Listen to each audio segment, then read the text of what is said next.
jump into video 2 for the day. It's going to be like a hexagon upload, as, you know, what's his name would say. But let's jump into the quartering. Let's jump into it. San Diego-based KUSI CNN disinvited our journalists because we reported border wall does work. What? You telling me CNN disinvited you from an event because you have a different political point of view on something, or a different point of view on something? Oh my god, I am so shocked. Let's jump into it.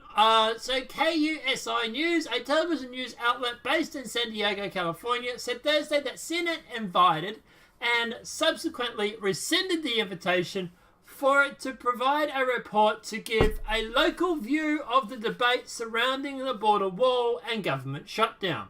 The San Diego-based outfit speculated on CNN's rationale for the decision.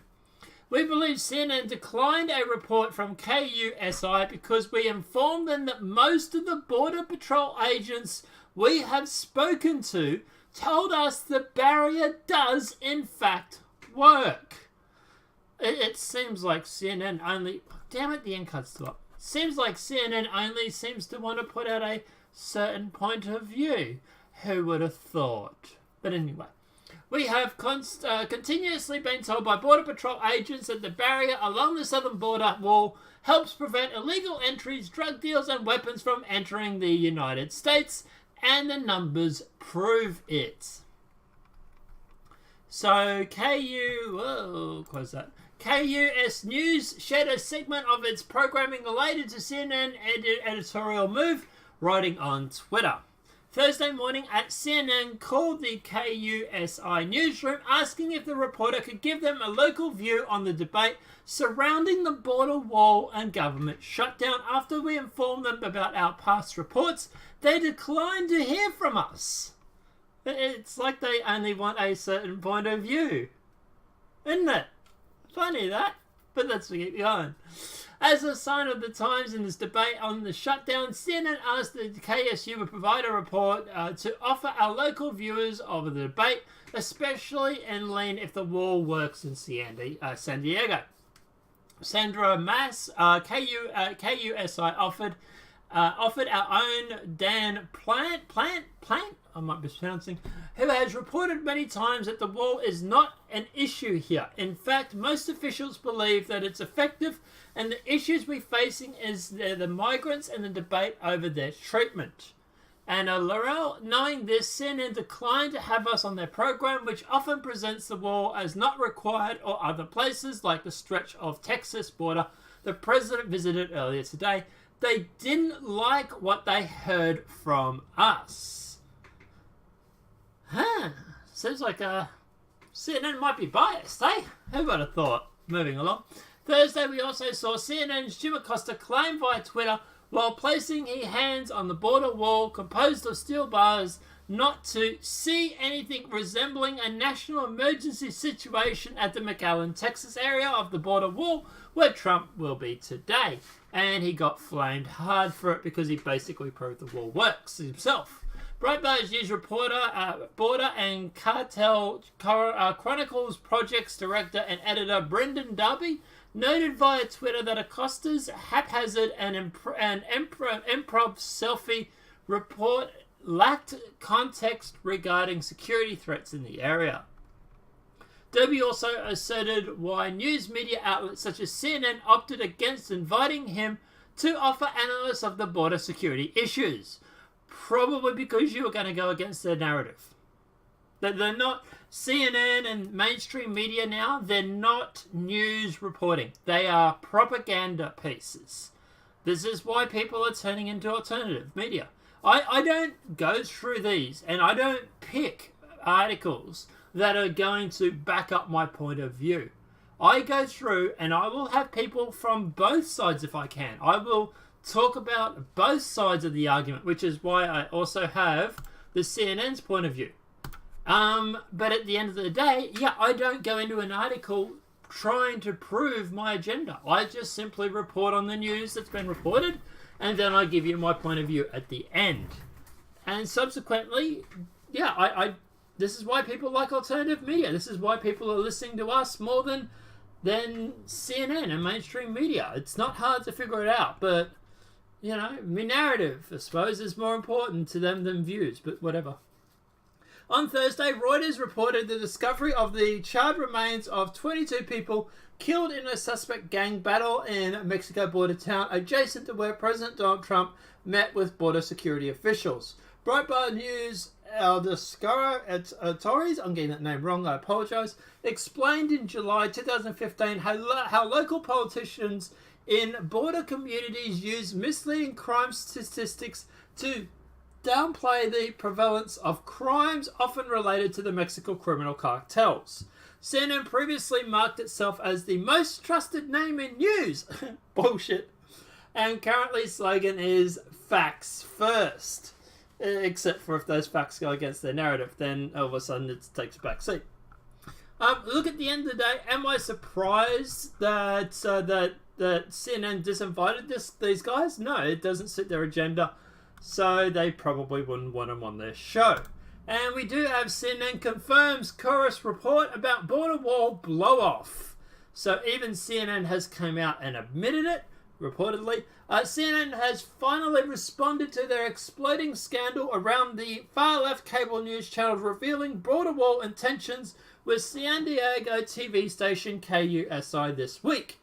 As my colleague Robert Kalish reported earlier, KUSI reports that the anti-Trump outlet contacted them looking for someone to come on the air and report about Trump's border wall. CNN claimed it was looking for a local perspective on the issue.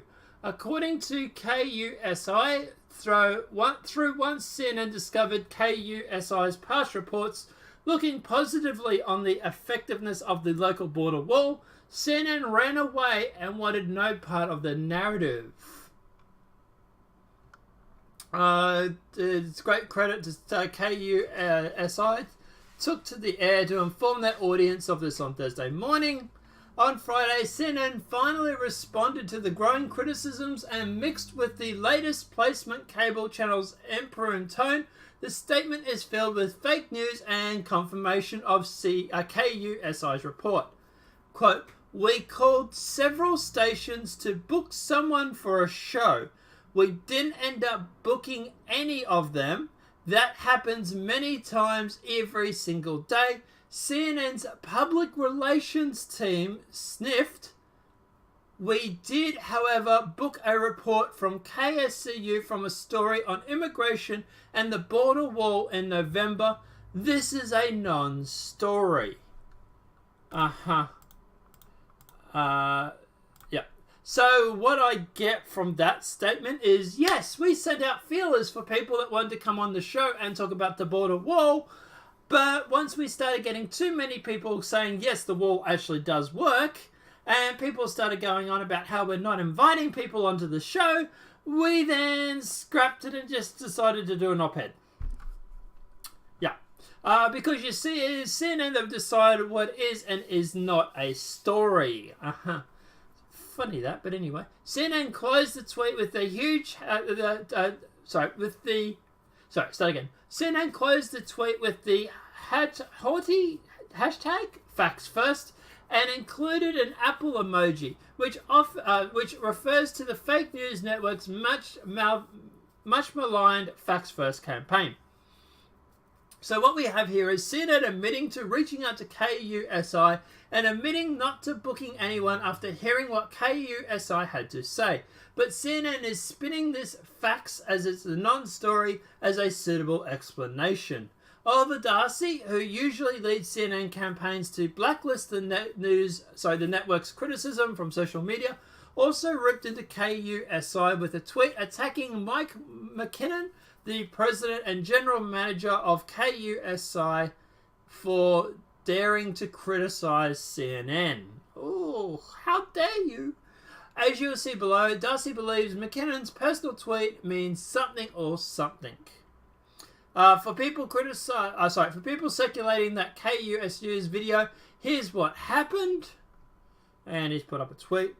The heavy-handed CNN response, though, really only raises more questions, such as, why would an unbiased, objective, not at all left-wing news media outlet not want to air both sides of the border wall debate, both pro and con? CNN is strictly and openly against any border enforcement, against anything that would signal a political victory for Trump.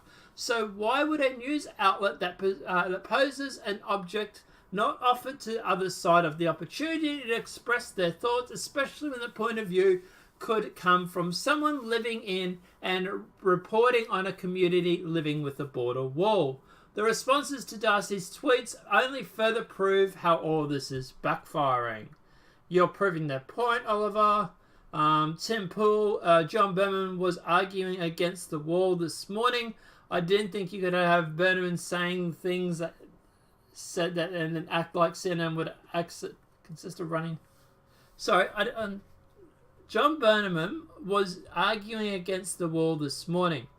I don't think you can have Berman saying the things he says and then act like CNN would have actually considered running a Walls Work segment. Okay, so he's saying that CNN actually had someone on this morning, John Berman, who was actually arguing against the wall, but you still wouldn't go through and get the person for the other point of view. It just, it keeps going and going. The primary questions that CNN cannot and will not answer is this. How does a 24/7 broadcaster not have time to bring on a local news reporter? Other than bias, it's simply no legitimate explanation for CNN's to blow off KUSI, and CNN's response has only accomplished one thing. It confirms KUSI's Thursday morning report. Okay, so what do I actually think happened regarding this? I think CNN reached out to KUSI, asked them to report on this border wall, thinking that they would be far left and that they would agree with CNN. However, once CNN went through and actually found out that KUSI was actually saying the border wall works, then all of a sudden they were no longer interested in hearing from KUSI and decided to run a discussion about how the wall doesn't work without any objective point of view. I think that at the end of the day, if KUSI had got on there and said, no, the wall doesn't work, they would have gone through and they would have been put on air. And to me, this is just CNN being extremely partisan, being extremely biased, trying to push their narrative. Like I say, they're no longer a news show, they're a propaganda show. And the fact they're using the hashtag facts first and the Apple emoji and all this seems to me like they're overcompensating regarding it. They know that they're fake, they know they're fake news and whatever it may be. But guys, let me know your thoughts are in the comment section below. Do you think CNN blew off these journalists because of their different point of view? Do you think that CNN just didn't want to put them on there because something other than be narrative? Maybe, I doubt it, but anyway, let me know what your thoughts are in the comment section below. If this video has been helpful, please smack a like. If you're new to the channel, welcome and subscribe. Apart from that, guys, I'll see you in the next demonetized video from YouTube. Have a great day and enjoy.